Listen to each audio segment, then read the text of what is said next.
Okay, this is gonna be a quick review, y'all. So those who come in late, y'all might have to rewind it back to the beginning. I'm just out running some errands. I was actually taking a break from work because I'm working a really long shift today. I started at 7 this morning, and I'm not going to be done working till probably about 10 p.m. at night. So I'm kind of taking an extended lunch break because a girl had to go to the DMV to pick up her new driver's license. Well, actually, I was getting my driver's license because it expired, and then I had filled it out online, and they told me that I could come and pick up the paper copy within 15 minutes after it was approved. So that's why I came to the DMV to pick up my paper copy of my new driver's license, because the new actual license takes about, I think they said it takes like 30 days or something like that.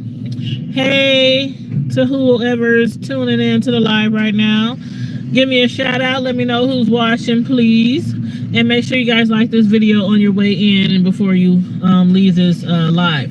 But I just wanted to go over with you guys, hi Iffy, is it pronounced Iffy?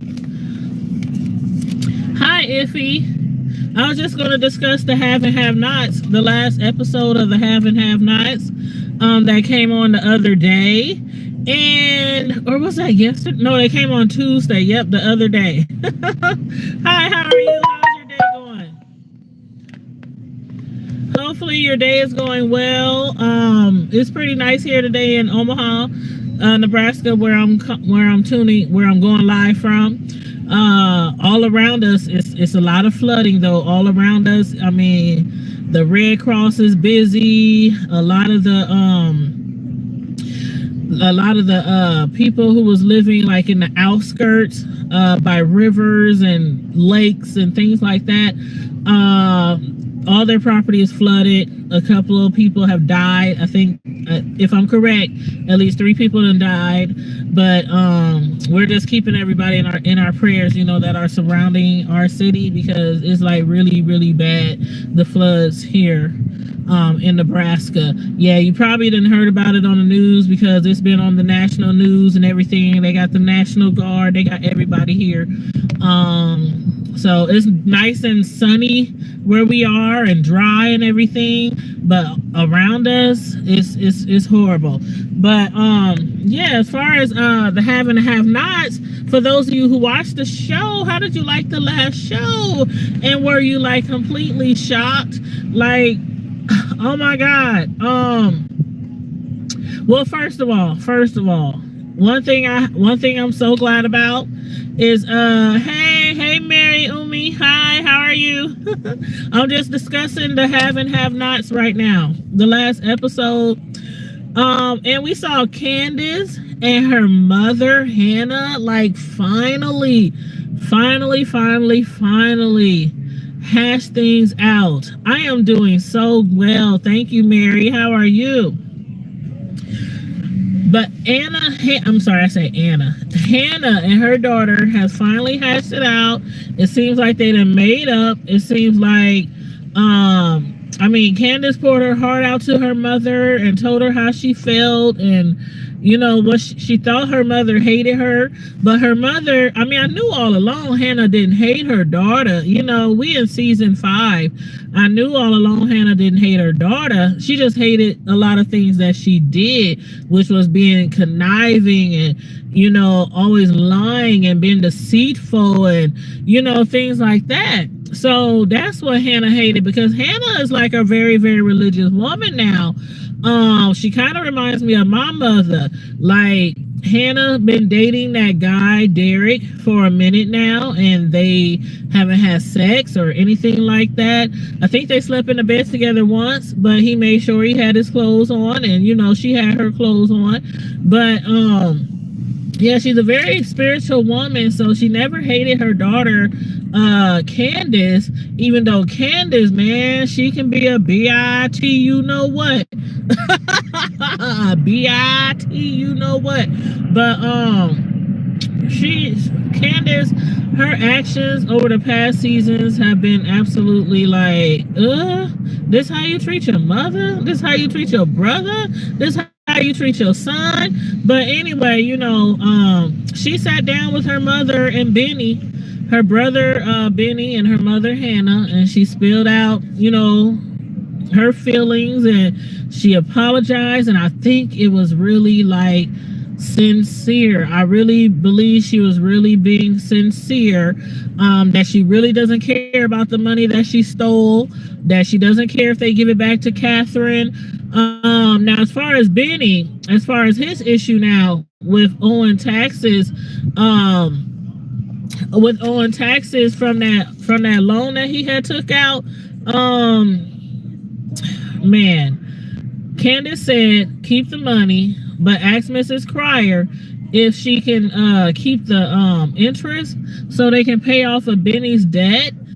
Hey, Iffy, this your first time on my blog. Well, thanks for tuning in. I really appreciate it. But yeah, not Cryer. Did I say Cryer? Yeah, Mitchell. Okay. Benny owes money still to Mitch's family. I think Catherine will. I think she would, or should I say would? I think she would, allow them to keep the interest on that money that Candace stole. I mean, I would say that's the least she can do, but I'm not going to say that's the least she can do, because I think she has made up a lot to Hannah. I mean, she didn't give Hannah, her job back at first. She gave her money to pay off all her medical bills. She helped her pay off all her bills. She got her a house. What else did she do? Then she had hired her to run the cleaning staff, the housekeeping staff at her hotel. So, I mean, she has made up a lot for what her son had did to Hannah. And which was, if we remember, way back, couple of seasons back, their son had, sorry about the loss of connection. My son was calling me, trying to figure out where I was, and he's like right behind me. I got a new car, y'all. So my son, I guess he did, he couldn't find my car, and I'm parked like right here, like I'm right here. But I just recently got a new car, so that's probably why he didn't recognize me. But anywho, Benny, he had got hit by the Crier's son when he was drunk, and put your seatbelt on, son. And when he was drunk and on drugs and everything. And they had tried to hide it and try to conceal it. And so Hannah had, had some hurt from all of that for a very long time. But her and Mrs. Cryer, they're cool again. They're friends again. Co-worker, worker, they're friends as well. But what is this truck trying to do? All these doggone potholes. Y'all, when I say we have potholes that look like 2 and 3 bedroom homes, apartments, I'm not exaggerating by far. You can lose your whole car in a pothole out here on these city streets because of how bad the winter was on our streets this winter season. But what was I saying? So yeah, Candace, I believe she's really sincere and apologetic. And when she said she didn't even want the money, I was like, oh yeah. Candace is in a good spot right now with her and her boyfriend, the president-elect, with his cute self, Charles. He's so handsome.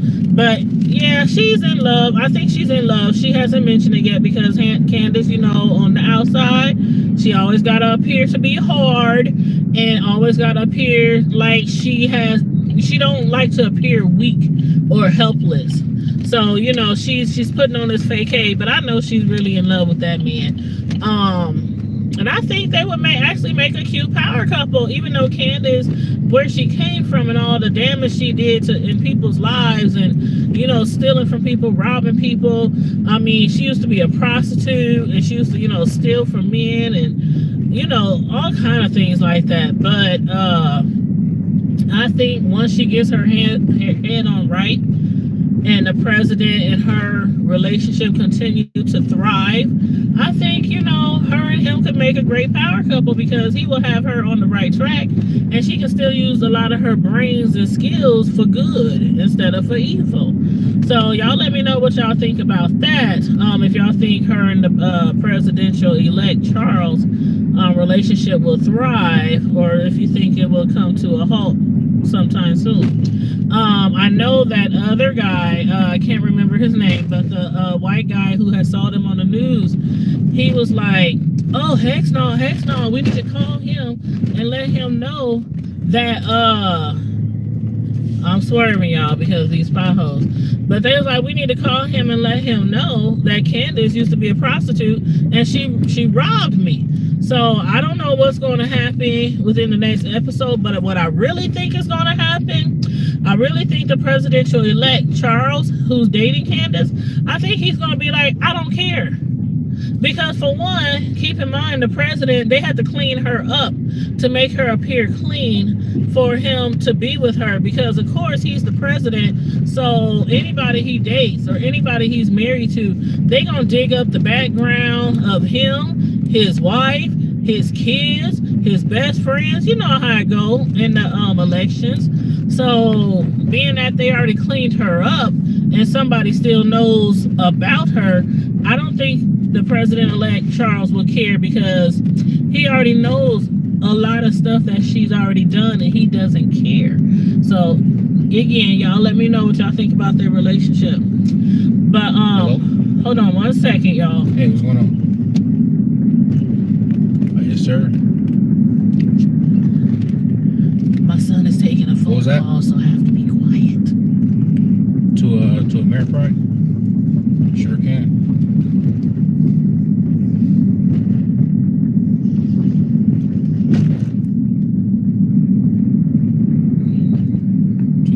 ID and direct deposit information. All right, got it.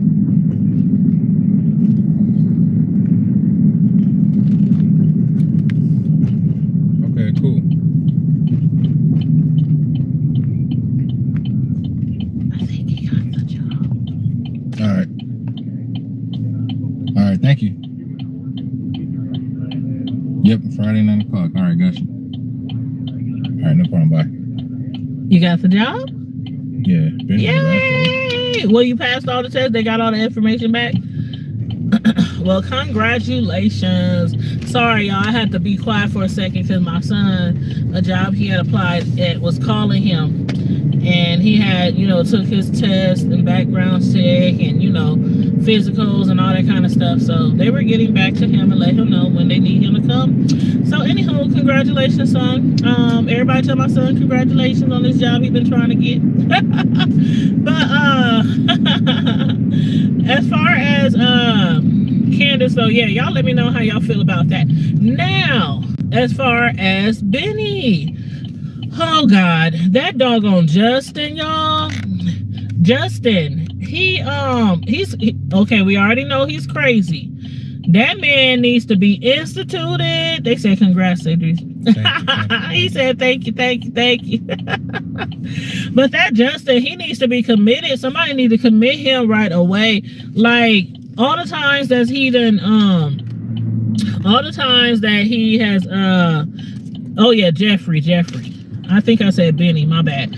But Jeffrey, all the time that he has harassed Jeffrey, stalked Jeffrey, I mean, he beat up Jeffrey, he sexually assaulted Jeffrey, and now he's like infatuated with Jeffrey. He done went from trying to possess him to being in love with him to being infatuated with him to...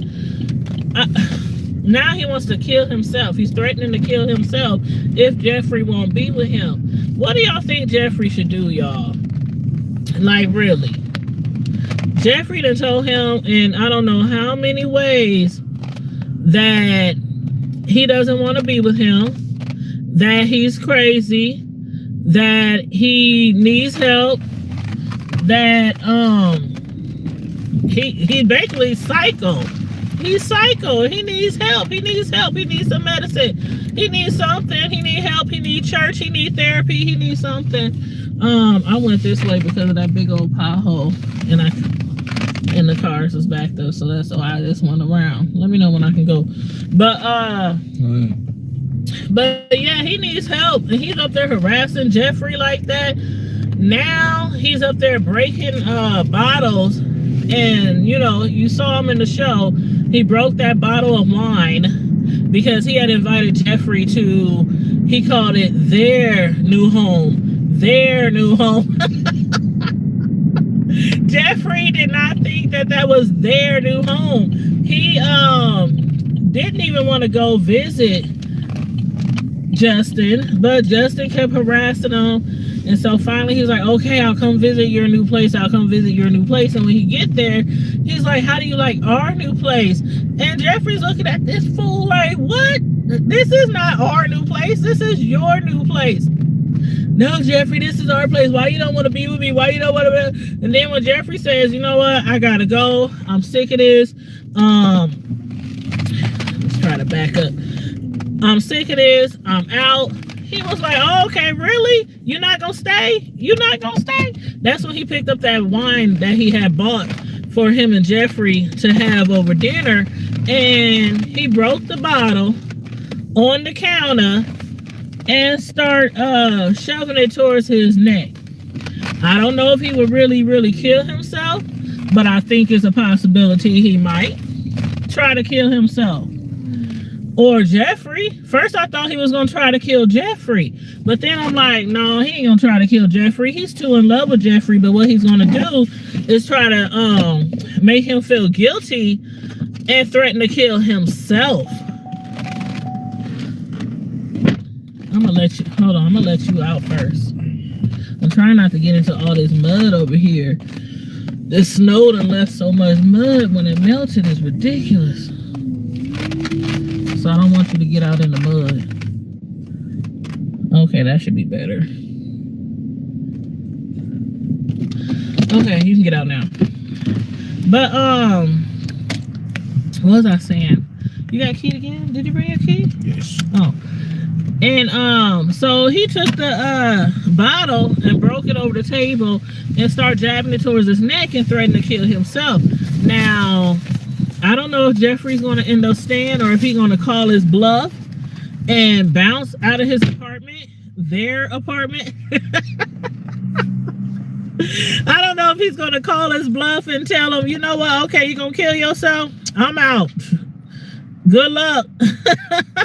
And then call his bluff, and if he'll try to actually, hurt himself, or if he'll try to hurt Jeffrey. But I really hope he don't try to hurt Jeffrey. I like Jeffrey, but he has been taken advantage of from his mom, his own mom blackmailing him, and then Justin. I don't know. Candace, I think a lot of times Candace was taking advantage of him too, even though Candace really considers him a true friend, a real friend. Her good Judy, or what do they call it? Her good girl Judy, or whatever they call gay men and their straight homegirls or straight girl best friends, or whatever they call it. But then, as far as oh my God, the Criers. What do y'all think about their son, Wyatt? Lord, I don't know if there's any help for him. I don't know. Jim and Catherine have tried so hard to get him off of drugs. They didn't try for years to get him off of drugs, and it's not working. He's still out there, getting loans, owing these loan sharks. stealing. He done took all his mom's pills now. You know, anything for him to get a high. He's taking her Valiums and, you know, her other drugs that she has in her bedroom or in her vanity cabinet. He done went through all of them, just so he could get high. And now Jim is like, okay, you done got us in some hot water now, because he done turned on his parents because of the fact that they won't give him his inheritance. First of all, it's his inheritance. Candace, she stole the doggone money. The Criers is trying to get the money back. But do y'all think that they should give the boy his inheritance because it's his inheritance? I mean, I understand that he has a drug problem. But we see already how easily accessible it is for him to get drugs. I mean, he's been getting high ever since. And even though he's not going about the right way to get the drugs, he's still able to get high. I think that they should not maybe give it all to him at once because it's millions of dollars. But I think they should ration it out to him, like put him up on like a monthly allowance or something like that. And if he runs out of money, you know, before his monthly allowance is up, then, hey, get a job. Get a job, do something. But now he's threatening to kill Jim because he thinks Jim hates him. And it's kind of the same way as far as Hannah and Candace, except for Hannah's a good person and Jim Crier is not such a good person. Although he still loves his son Wyatt, he's still not a good person. So hey, Underrated Darkness, good evening. How are you doing? I'm just reviewing the last episode of the Have and Have Nots. I don't know if you watch it or not, but I was just reviewing the last episode of the Have and Have Nots. But if you do watch it, let me know what you think about the last episode. I was just talking about how Wyatt is so angry with his father now for trying to keep him from getting his inheritance, that he's threatened to shoot him with a shotgun. And we saw in the last scene with Wyatt where he was practicing, like he was actually practicing holding the shotgun and shooting it because he's envisioning killing his father. Jim, that's why I said maybe they should give him some of his money. And I think they should put a condition to it, like, if you go to rehab, if you join AA, if you stay in counseling, if you do this, if you do that, I think there should be some stipulations on it right now. But I'm like, wow. Anthony Lackey, hey, how you doing? But yeah, I think they should put some stipulations on it so that he don't be just spending that money and just blowing it away. And then, you know what usually happens with drug addicts? They spend all their money and yours if you let them. They will spend all their money and yours. So yeah, they got to be careful about that part as far as, you know, how they give him his money and what they make him do or don't do for his money, even though it's his though. But since he's in the situation right now where he's a drug addict, I think even the courts will deem him unfit to have that much money on him, you know, have access to that much money. So I think they'll be cool with that. And the last thing I wanted to talk about was Candace, Benny, and Hannah. Now, this just broke my heart at the end of the episode when we realized, and we wouldn't even realize this if Hannah's boyfriend Derek wasn't at the house at the time when Candace was spilling her guts, you know, spilling her soul, spilling her truth to her mother and her brother. When she started explaining, you know, she was like, Mom, I remember way back when I used to think I was so ugly.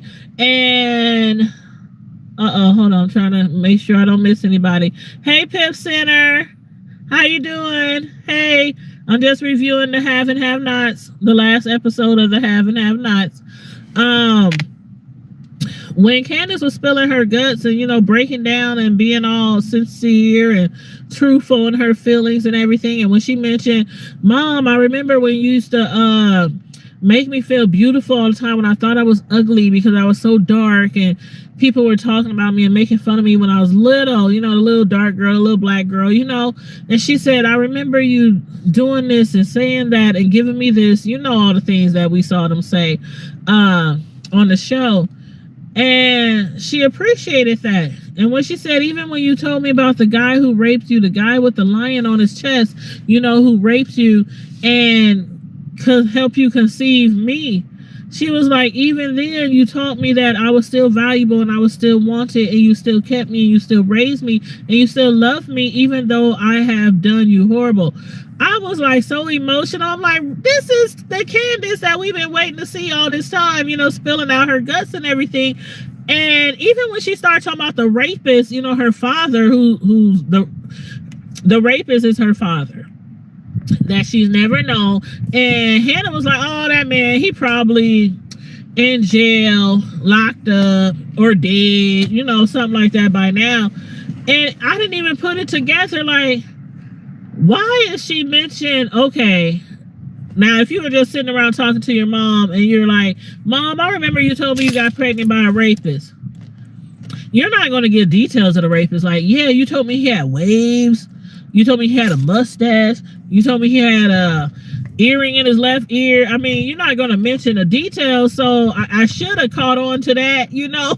And some of y'all probably did. But I didn't catch on to that when she was like, yeah, Mom, the guy who raped you, you know, with the lion on his chest. I'm like, she's so descriptive. And then at the end, when Hannah went back into the kitchen or dining room, yeah, I think it was the kitchen where her boyfriend Derek was, and he was crying. I'm like, what the hell is wrong with Derek? Did he just get a bad phone call? Did somebody die?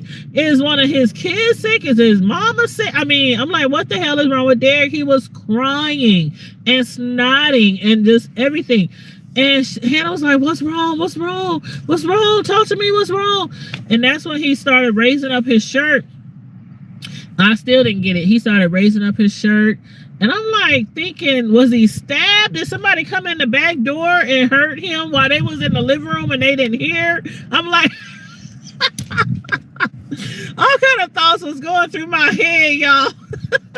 And so when he kept rolling up his shirt, raising up his shirt, and I saw the tattoo on his chest, I was like, oh my God. Oh my God. I can't believe it. All this time, Hannah has been dating this man. She has fell in love with this man. This man that fell in love with her. You know what, y'all? Now, you know, sometimes I be reaching. You know, sometimes when I do my reviews, I be reaching. But I'm going to say this here, and it might come out that I'm right, and I might be wrong. But I'm going to say this here. Remember those times when Veronica was always harassing him? Like, she was always harassing Derek, demanding he do this, demanding he fix her house, demanding he come over and have sex with her, demanding this, demanding that, you know. And he would get like really, really irritated and frustrated with Veronica. And I always wondered what she had on him, because I think they had mentioned that he had went to jail. He had spent time locked up, but they never really mentioned why Veronica was treating him like that. So now that I'm looking at, you know, now that the secret is out, I'm like, I wonder if Veronica knew all this time that he was the one who raped Hannah 20-something years ago, and that her daughter and his daughter was Candace. What do y'all think about that? Put that together, and you know, sometimes I be reaching. Y'all know I be reaching. But there is some reason why Veronica was treating him like that, and, you know, treating him like she was holding something against him, or like she was blackmailing him, when she was forcing him to do things for her that he didn't want to do. So that's what I'm thinking. I'm thinking Veronica knew all along that Derek was Hannah's rapist. And that Derek was also Candace's, estranged father that she knew to be as a rapist that she's never met before. So y'all let me know what y'all think about that. Please let me know. If that's the case, Veronica is even more sicker than we thought.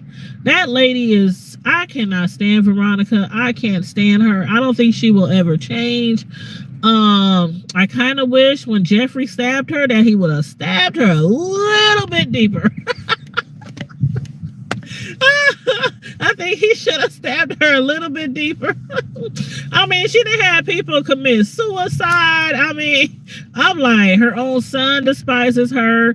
She hates her son because he's gay. I'm like, I know this is a TV show, but in real life, there are people out there who commit suicide all the time, or they try to kill themselves, or they be extremely depressed and, think their life is not as valuable as the next person because their own family won't accept them because of their sexual preference. And that's really, really, really sad. Really sad. I've always said, of course, I would love to have, any adult, any parent would love to have their daughter, get married and see her get married and have a baby and have a family, or have their son get married to a lady and a wife and have them have kids and, our own kids, our own lineage, our own blood. But sometimes it doesn't work out that way. So I've always said, if my sons ever, if they ever came to me and said, Mom, I prefer the other side, I'm not going to treat them like, okay, I'm ashamed of you, get out, don't come near me no more, please. I don't know how many people in our family are gay, men and women, and I'm not that kind of person. Like, I know there are people in my family, and I'm not going to say any names, but there are people in our family who will not allow some of the gay people in our family to bring their spouse or their mate to our get-togethers, to our functions, to our birthday parties, to our family holidays. Things like that. Now, not in my crib, because in my crib, everybody and their mama know they welcome. And I have get-togethers all the time, especially in the summertime, like all the time. And I will post them on Facebook and be like, family and friends, we doing this on such and such day. It's on and popping. Let me know if you're coming through. That's the kind of person I am. I don't care if you're gay, straight, if you bring in your girlfriend and you're a girl, or you know what I mean. So Veronica, she has put Jeffrey through a lot. And I think that's why Jeffrey can't get rid of that man, Justin, because Veronica has made Jeffrey feel so weak most of his life and so beneath her and beneath others. And I think Jeffrey really has a deep issue with himself, like his self-worth. So I don't know. I don't know. We're gonna see if Justin gonna call his bluff next week and try to kill himself, or if he's, if he gonna try to hurt Jeffrey or not. And also, as far as let me know what y'all think about Derek and his situation. Like Hannah, immediately when she saw that tattoo on his body, she started backing up. I would have too. I would have ran, or I would have tried to grab me a weapon, because the thing that I'm gonna be thinking of is, oh my God, this is the man that raped me 20-something years ago, who left a baby inside of me that is now grown. This is the man that raped me in my kitchen. He has slept in my bed. He's done things around my house, like fixed things. And, he's helped me through a lot of issues and a lot of situations. I done fell in love with him. And to come to find out that he's your rapist. And like I said, I don't know if Veronica knew it or not. I think Veronica knew. I don't think Derek, because some people might be questioning, did Derek know that Hannah was the lady that he raped years and years ago? Because it has been over 20-something years. And a lot can change with a person in 20 years. Some people don't look like they looked when they was 16, 17, 18. When they get in their 30s and 40s, they don't always look, the same. So I don't think he knew. that Hannah is the chick that he raped, some time ago, but I really do think Veronica did know. So y'all let me know what y'all think about all that, and let me know what y'all think is going to happen, in the future on the next episode. But I need to get back in here. I'm working from home today. Again, I was taking a little break because I had to go and renew my driver's license. But we have a lot of work to do in our department. So we got an email earlier asking people, can they work overtime this week? So although I work at home, when I'm doing overtime, I'm still at the computer. I'm still working. I'm still processing claims, so I still be getting my grind on. It's just really cool because I'm at home. I don't have to be at the office late when it's dark and come back home and, get into bed, or I don't have to, stay late at the office to do my overtime. I can actually be at home in the comfort of my own home. So I really do like working at home for my main job. So, but yeah, if you guys have any comments, after the live is over and y'all come in, check out the video, just leave your comments in the comment section and I'll hit you back in the comment section. And you guys, make sure you like this video before you exit, and also make sure you subscribe to my channel if you are not already subscribed. And in the meantime and in between time, Prime Time Squad, stay safe, be blessed.